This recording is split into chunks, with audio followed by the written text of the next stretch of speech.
हाँ, तो रिलायंस पीपी की लिस्टिंग पे सबकी नजर रहने वाली है। केआर चौकसी सिक्योरिटीज ने कहा था इंट्रिंसिक वैल्यू सही मूल्यांकन इस समय 600 से 650 रुपए नजर आता है, लेकिन जैसे यतिन कह रहे हैं, जब केआर चौकसी सिक्योरिटीज की रिपोर्ट आई थी उसके बाद रिलायंस का स्टॉक 50 रुपए बढ़ गया। और साथ साथ यतिन, इस बीच में दो और इन्वेस्टमेंट्स का अनाउंसमेंट जियो प्लेटफॉर्म्स ने कर दिया इस वीकेंड को। आई एम श्योर के आर चौकसी सिक्योरिटीज की रिपोर्ट वो भी मैं फैक्टर इन नहीं कर रही होगी। पहले तो वो दो इन्वेस्टमेंट्स कौन से हैं, कुल मिलाकर कितना मोबिलाइजेशन हो गया है, कहां खड़ी है तस्वीर इस समय? देखिए आशीष, जैसे कि आपकी हेडलाइन सजेस्ट कर रही थी, 1 लाख करोड़ रुपए के ऊपर का फंड रेज हो चुका है हाँ। रिलायंस जियो के सब्सिडरी में, जो कि जियो प्लेटफॉर्म्स के नाम से जाना जाता है। और 22 अप्रैल को सबसे पहले फेसबुक ने निवेश किया था। उसके बाद हमने लगभग 1 दर्जन के आसपास ट्रांजैक्शन इसमें होते हुए देखे हैं। और आखिर में जो ये दो प्लेयर्स आए हैं वीकेंड पे, वो है टीपीजी। और टीपीजी के अलावा हमने एल कैटरॉन करके एक फंड है यूएस बेस्ड, उन्होंने पैसे डाला है। टीपीजी जो टेक्सास स्पेसिफिक ग्रुप है, अमेरिका का बहुत बड़ा इन्वेस्टमेंट फंड है। और टीपीजी इंडिया में नया नहीं, इनके काफी सारे निवेश हैं। तो लगभग 1% की हिस्सेदारी लेने जा रहे हैं टीपीजी, लगभग 4,550 करोड़ के आसपास। और लगभग 1,900 करोड़ का इन्वेस्टमेंट जो है एल कैटरॉन जो एक फंड है वो डालने वाले हैं। इसका मतलब ये है कि कुल मिला के 1,04,300 करोड़ के आसपास का ये कुल निवेश हमने देखा है रिलायंस के जियो प्लेटफॉर्म्स में।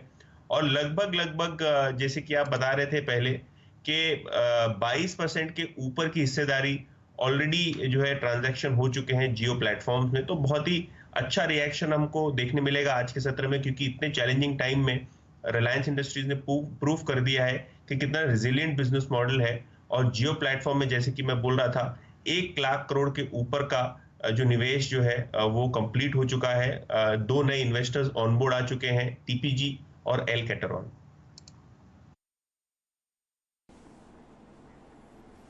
1,04,000 करोड़ रुपए जियो प्लेटफॉर्म से ऑलरेडी मोबिलाइज कर लिए हैं। लार्जेस्ट कंटिन्यूस फंड रेज है किसी भी कंपनी के द्वारा कहीं भी दुनिया में।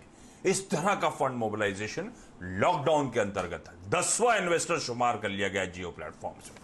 गजब का, और गजब के नाम है जो यहां पे सारे जुड़ते हुए आपको जियो प्लेटफॉर्म्स में नजर आ रहे हैं। चलिए, तो ये तो रिलायंस, क्योंकि आज सबसे दिग्गज स्टॉक आज खबरों के बीच में फोकस में, तो शुरुआत उसके साथ करी। लेकिन दूसरा जो इंपॉर्टेंट क्यू होगा हमारे लिए वो है ग्लोबल संकेत। और फ्राइडे के अच्छे अपमूव्स के बाद लग नहीं रहा कि यूएस मार्केट्स ऊपर टिक पा रहे हैं।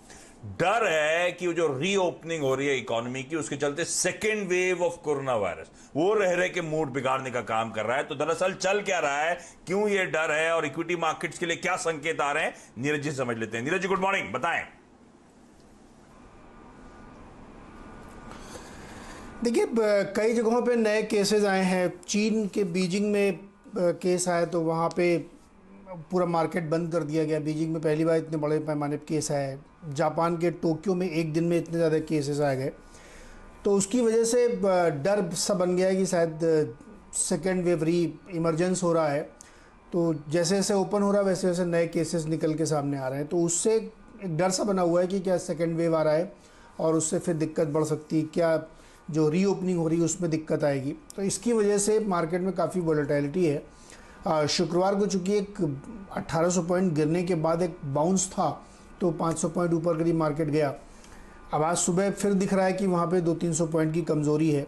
एसजीएस निफ्टी हालांकि अपना फ्लैट टू पॉजिटिव है, लेकिन दिन के दौरान कैसी खबरें डेवलप होती इस पर बहुत हद तक तय होगा।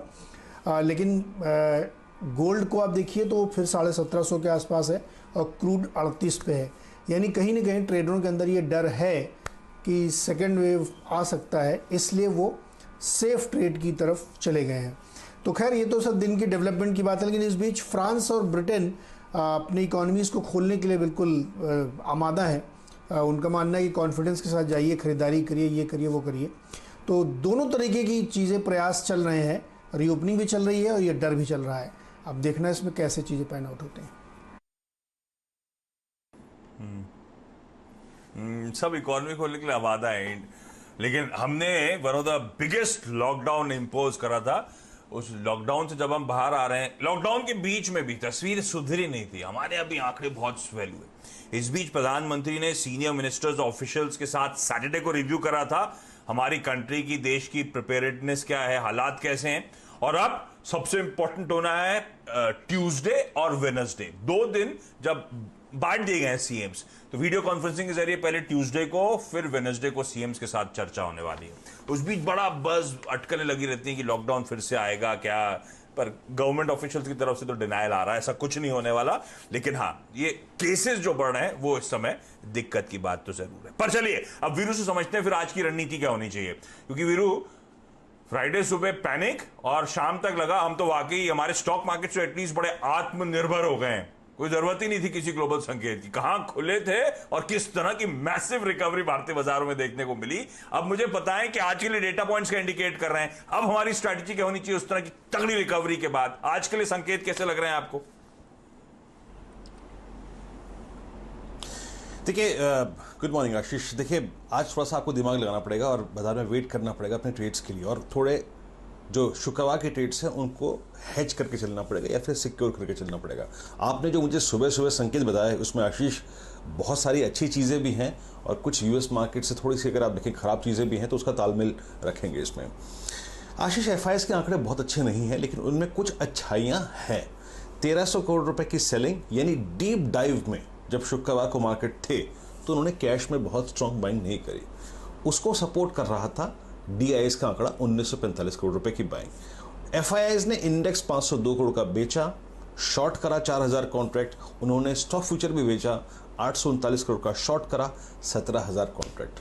तो एफआईआईज की अप्रोच नीचे लेवल्स पे अच्छी नहीं थी आशीष, लेकिन उनका एक आंकड़ा अच्छा है जो कि ये कहता है कि बॉस 9500 और 9600 एक इंपॉर्टेंट सपोर्ट हो सकता है, और वो है उनकी तरफ से करीब 25,000 पुट शॉर्ट और 666 करोड़ रुपए की सेलिंग।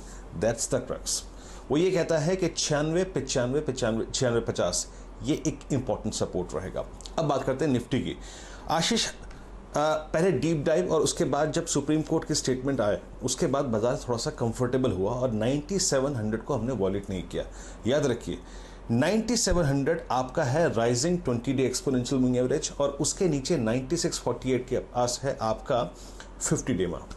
तो एक काम करना है कि आपको लॉन्ग रहना है और लॉन्ग के लिए स्टॉप लॉस लगाना है 9648 का, ऊपर की तरफ बाय ऑन डिप्स, लेकिन 9648 के नीचे लॉन्ग एग्जिट और शॉर्ट की अपॉर्चुनिटी देखनी है। लॉन्ग ट्रेड्स पर पहला टारगेट हो सकता है 10,060, 10,066, लेकिन मेगा शॉर्ट कवरिंग और थिंग्स जो कहते हैं ना नॉर्मलाइज कब होंगी, वो होंगी 10,100 के आसपास, जहां पे अभी काफ़ी कॉल राइटिंग खड़ी हुई है। निफ्टी बैंक के लिए मैं यही कहूँगा आशीष 19,800, जैसा कि निफ्टी के लिए 9648, बैंक निफ्टी के लिए 19,800, ये स्टॉप लॉस रहेगा लॉन्ग्स पे। बाय ऑन डिप यही सेम स्टॉप लॉस, ऊपर पहला हर्डल, पहला रेजिस्टेंस 20,800 और 21,000 के जोन में। थोड़ा सा वेरिएबल रहिएगा और 9648 को क्लोजली मॉनिटर करिएगा आशीष।